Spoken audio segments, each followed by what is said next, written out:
HB Cat എന്ന YouTube ചാനലിലേക്ക് എല്ലാവർക്കും സ്വാഗതം. ഇന്ന് ഞാൻ നിങ്ങളോട് എത്തിയിരിക്കുന്നത് പുതിയ ടോപ്പിക്കുമായാണ്. Hard disk.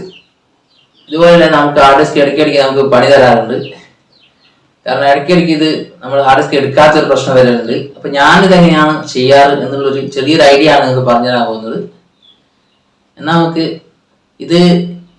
വീട്ടിൽ തന്നെ നമുക്ക് ഏകദേശം റിപ്പയർ ചെയ്ത് എടുക്കാം. പക്ഷെ വലിയ രീതിയിൽ ഞാൻ പറയുന്നില്ല. ഏകദേശം ഒരു 50%, 60% നമുക്ക് ഈ ഒരു രീതിയിൽ നമ്മൾ ഇത് ചെയ്ത് കഴിഞ്ഞാൽ ചിലപ്പോൾ നമുക്ക് ഇത് ഹാർഡ് ഡിസ്ക് എടുത്ത് നമുക്ക് നമ്മുടെ കമ്പ്യൂട്ടർ ഓണായി കിട്ടും. അപ്പോൾ അതെങ്ങനെയാണെന്നാണ് വീഡിയോയിൽ പറയാൻ ഉദ്ദേശിക്കുന്നത്. എൻ്റെ വീഡിയോ ഇഷ്ടപ്പെട്ടാൽ സബ്സ്ക്രൈബ് സപ്പോർട്ട് ചെയ്യുക, അഭിപ്രായങ്ങൾ കമന്റ് രേഖപ്പെടുത്തുക. എന്നാൽ നമുക്ക് വീഡിയോയിലോട്ട് പോകാം. അപ്പോൾ നമുക്ക് വീഡിയോ സ്റ്റാർട്ട് ചെയ്യാം. ഇത് ഞാൻ CPU ഒന്ന് ഊരി വെച്ച ഹാർഡ് ഡിസ്ക് ആണ്. അപ്പോൾ ഇത് കേട് വന്നൊരു സാധനമായിരുന്നു. ഇത് ഹാർഡ് ഡിസ്ക് എടുക്കാണ്ടുള്ള ഒരു പ്രോബ്ലം ആയിരുന്നു ഇതിന് വന്നത്. അന്നേരം ഞാൻ ഫസ്റ്റ് ചെയ്ത് നോക്കിയത്, നിങ്ങൾക്ക് വീട്ടിൽ നിന്ന് ചെയ്യാവുന്നതാണ്. ഇതൊക്കെ ചെയ്തിട്ട് നോക്കിയിട്ട് കിട്ടിയില്ലെങ്കിൽ നമ്മൾ ഒഴിവാക്കേണ്ടതാണ്. അപ്പോൾ ഇത് ഇവിടെ ഞാൻ ചെയ്തതെന്ന് പറഞ്ഞാൽ ഇതിൽ SMPS പവർ വരുന്ന ഒരു ഭാഗമുണ്ട്. അവിടെ നമ്മൾ എറേസർ വെച്ചൊന്ന് റബ്ബ് ചെയ്ത് അവിടെ ക്ലീൻ ചെയ്ത് കൊടുക്കുക. അതുപോലെ തന്നെ നമ്മൾ സാറ്റ കണക്ട് ചെയ്യുന്ന ഒരു പിന്നുണ്ട്, അവിടെ അതുപോലെ തന്നെ റബ്ബ് ചെയ്ത് നമ്മൾ അവിടുത്തെ ഡസ്റ്റൊക്കെ കളയുക. എന്നിട്ട് ഒന്ന് കണക്ട് ചെയ്ത് നോക്കിയിട്ട് നിങ്ങൾ ഒന്ന് CPU ഒന്ന് കമ്പ്യൂട്ടർ ഒന്ന് ഓണാക്കി നോക്കുക. എന്നിട്ട് എടുത്തില്ലെങ്കിൽ നമുക്കൊരു വേറൊരു ടെക്നിക്ക് ഉണ്ട്, അത് നിങ്ങൾക്കൊന്ന് പറഞ്ഞുതരാം. അപ്പോൾ അടുത്തതായി നമ്മൾ ചെയ്യേണ്ടത്, ഇതിൻ്റെ സ്ക്രൂസ് ഒക്കെ ഊരി മാറ്റി വെച്ചിട്ട് നമ്മളിതിൻ്റെ ബോർഡ് ഊരി എടുക്കണം.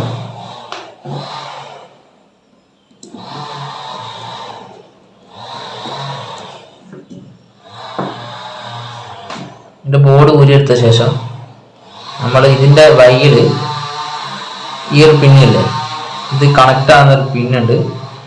അപ്പോൾ ഈ പിന്നിൻ്റെ ഈ ഒരു ഭാഗം നമ്മൾ എറേസർ വെച്ചിട്ട് ഇവിടെ ഒന്ന് ചുരണ്ടി കൊടുക്കണം. അവിടെ നല്ലോണം ഡസ്റ്റ് കാര്യങ്ങളൊക്കെ പറ്റി പിടിച്ചിരിക്കും, അതുകൊണ്ടൊന്ന് വർക്ക് ചെയ്യാണ്ട് നിൽക്കും. അതാണ് നമ്മൾ നോക്കുന്നത്. അല്ല, ഈ ഒരു ഏരിയയും ഇവിടെ കുറേ കണക്ഷൻസ് ഉണ്ട്, അതൊക്കെ നോക്കിയിട്ട് പല മോഡൽ ഹാർഡ് ഡിസ്ക് ഉണ്ട്. അപ്പോൾ അതിൽ പല രീതിയിലായിരിക്കും ഇതിൻ്റെ പിന്നുണ്ടാവുക. അപ്പോൾ അതിനനുസരിച്ച് ഇവിടെ നമ്മൾ ഇറേസർ വെച്ച് റബ്ബ് ചെയ്തിട്ട് എയർ ഡസ്റ്റ് കളയുക. എന്നിട്ടത് നമ്മളൊന്ന് വെച്ചിട്ട് അതേപോലെ തന്നെ നമ്മൾ സ്ക്രൂ ചെയ്തിട്ട് ഒന്ന് ഓണാക്കി നോക്കുക. അതാണിപ്പോൾ നമുക്ക് സാധാരണക്കാർക്ക് അവസാനം ചെയ്യാൻ പറ്റിയൊരു മാർഗം.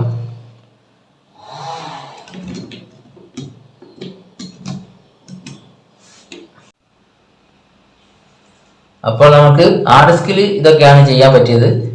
അടുത്തത് നമ്മൾ ഈ സാറ്റ കേബിൾ ഒന്ന് മാറ്റി നോക്കുക എന്നുള്ളതാണ്. അത് മാറ്റി നോക്കിയിട്ട് കിട്ടിയില്ലെങ്കിൽ നമ്മൾ ഇതിന്റെ പോർട്ടില്ലേ, മദർ ബോർഡിന്റെ അകത്ത് നമ്മൾ 2 പോർട്ടോ 3 പോർട്ടോ ഒക്കെ ഉണ്ടാവും ചില മദർ ബോർഡിൽ. അപ്പോൾ അതൊന്ന് മാറ്റി നമ്മളൊന്ന് കുത്തി വെക്കുക. അപ്പോൾ നമുക്കിത് ഈ ഒരു ഹാർഡ് ഡിസ്ക് നമുക്ക് ഷോപ്പിലൊക്കെ കൊടുത്താൽ റീകവർ ചെയ്ത് എടുക്കാൻ പറ്റും, ഡാറ്റകൾ ആവശ്യമുള്ള ഡാറ്റകളൊക്കെ ഉണ്ടെങ്കിൽ. പക്ഷെ അത് ഏകദേശം കോസ്റ്റ്ലി ആയിരിക്കും, നല്ല വില വരും ഇതിന്. അപ്പോൾ നമുക്ക് സാധാരണക്കാർക്ക് ചെയ്യാൻ പറ്റിയ ഏകദേശം ഈ ഇത്രയൊക്കെ ചെയ്ത് നോക്കിയാൽ നമുക്ക് കിട്ടിയില്ലെങ്കിൽ നമുക്കിത് ഒഴിവാക്കാം, അല്ലെങ്കിൽ റീകവർ ചെയ്തെടുക്കാം. നിങ്ങൾക്ക് ഇഷ്ടമുള്ളത് ചെയ്യാം.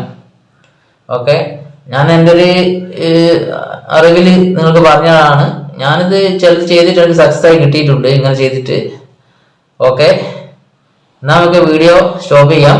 എല്ലാവർക്കും ശുഭദിനം.